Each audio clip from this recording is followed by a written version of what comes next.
I don't think I was thinking anything. All I remember is bang, bang, bang. I shut it out, probably. The only thing I can't shut out is my own family. I don't know why that's happened, because there was no anger, no drugs, no booze, just that depressing silence, and I went and killed my wife.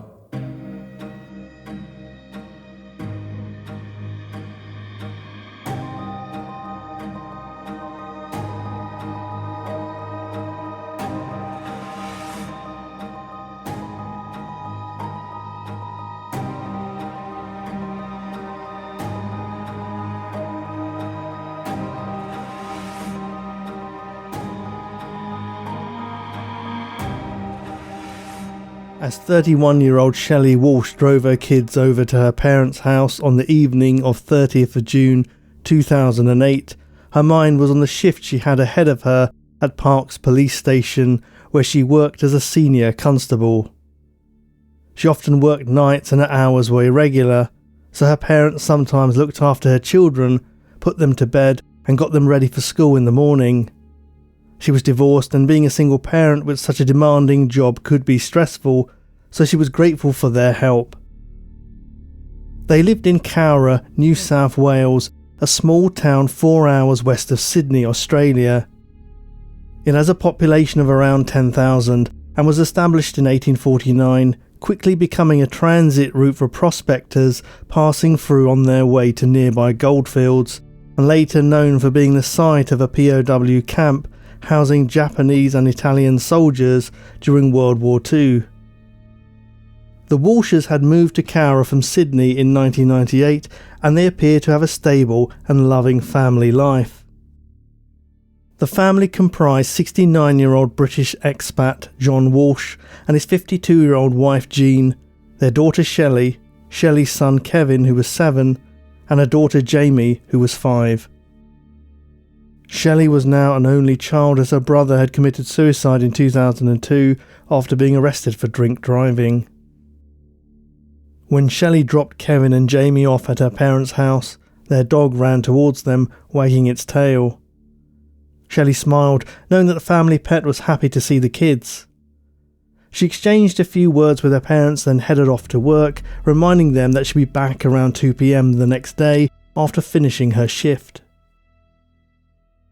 When John and Jean told their grandchildren it was time for bed, the dog wanted to stay with them, watching over them as they slept in their bunk bed, Kevin on top and Jamie below.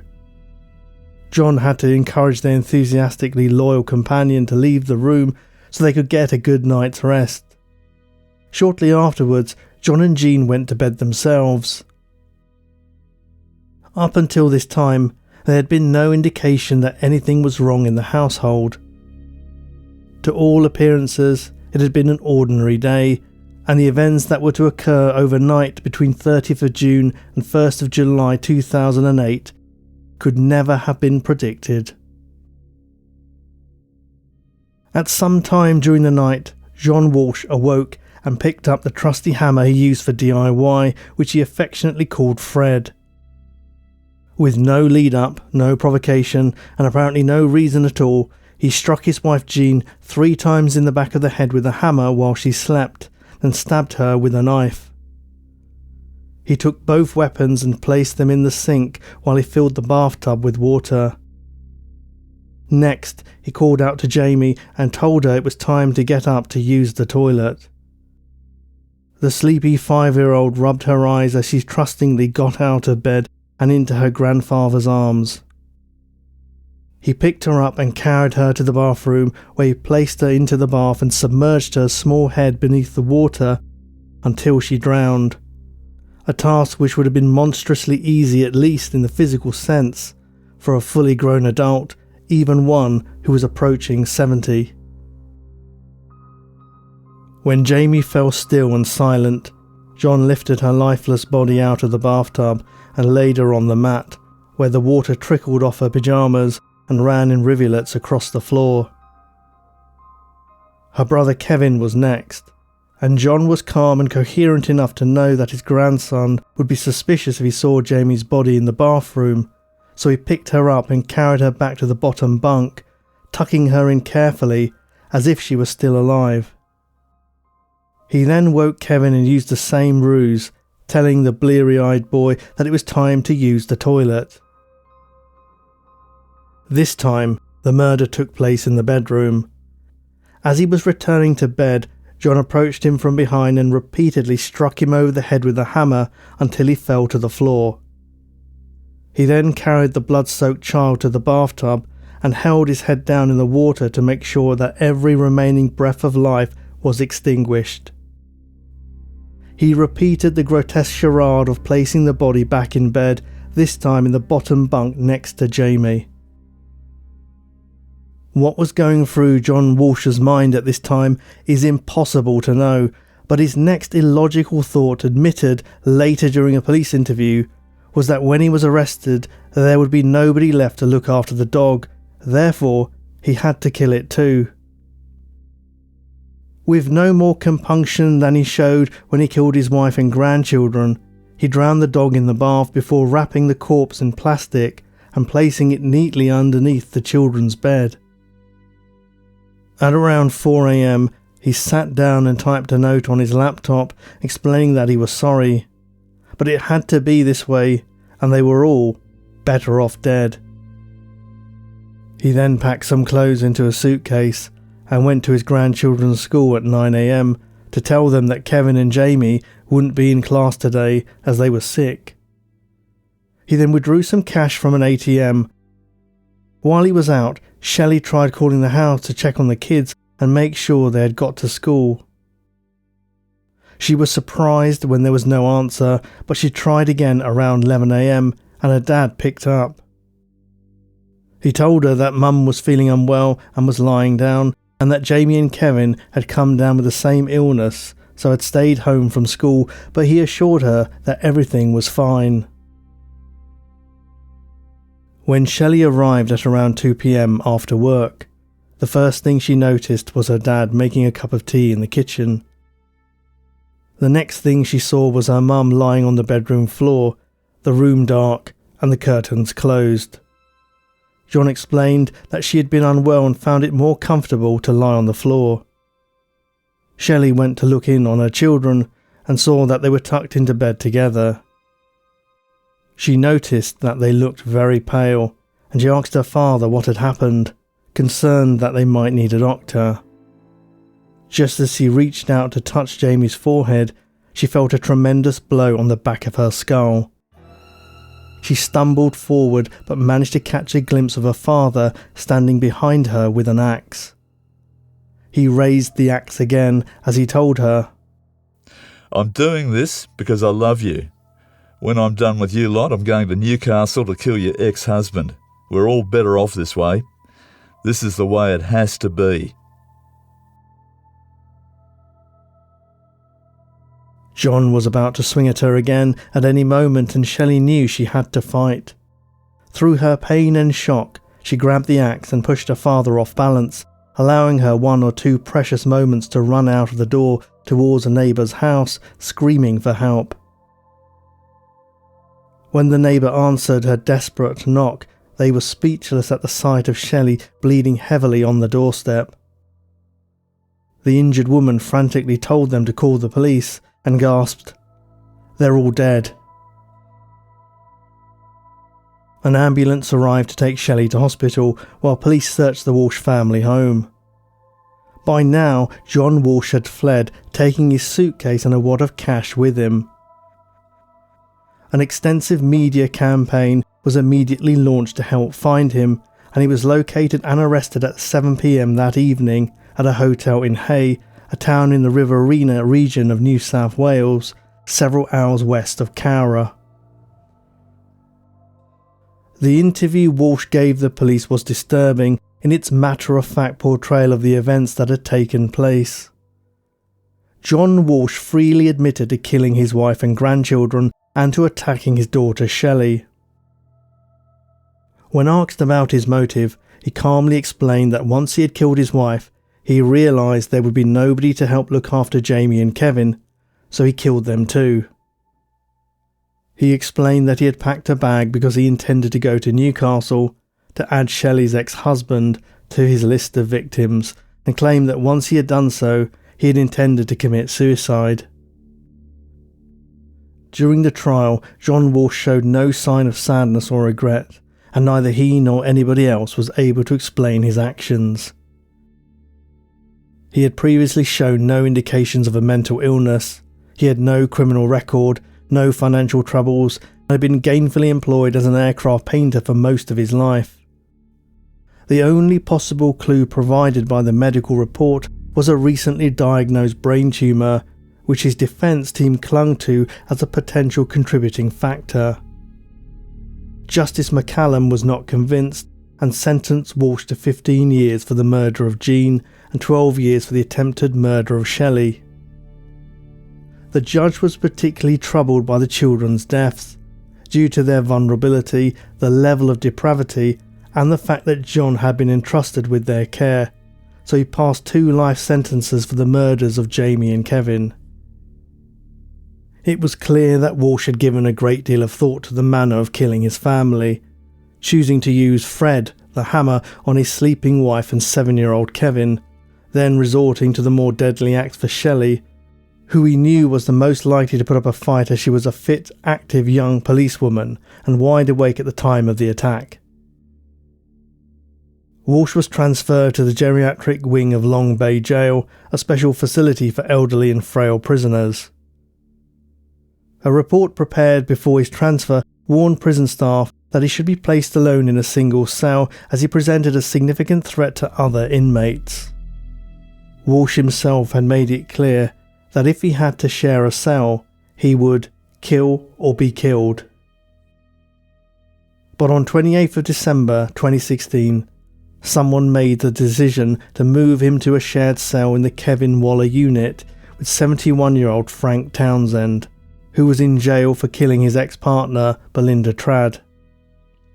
If the authorities had thought that John Walsh could no longer pose a threat at the age of 79, it took less than 5 days before they were incontrovertibly shown that he was still very much a danger to everyone around him.